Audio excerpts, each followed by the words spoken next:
sa shi se thalar ya yu kertong na je shamadan banni ban yang ban ya le ban tur tem chiwe ping kyang pen snow yang pun kawan nong ya lam chong ni ubani kri limti ba on yen ya le na benda chong ni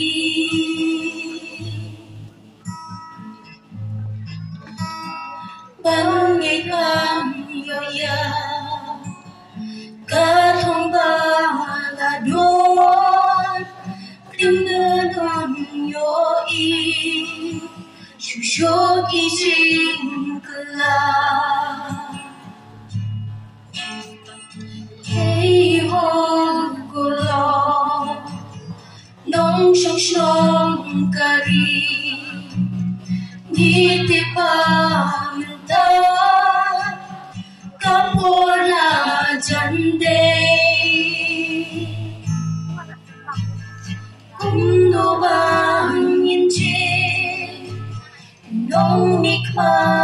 chung yi oba pe bat ni ya la ka chong kari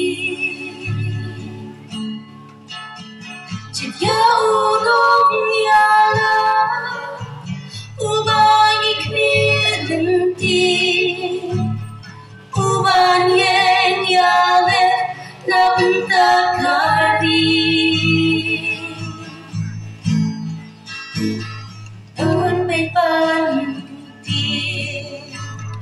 ya chung ba chung yi baron kam se an iya la kari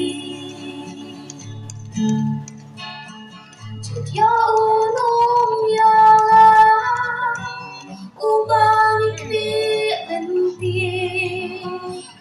uban yen ya le na benta kari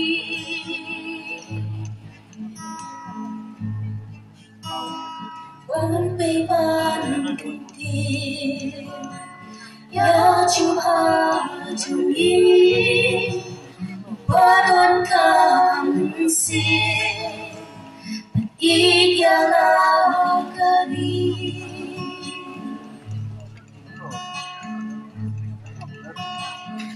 ubadon ka tho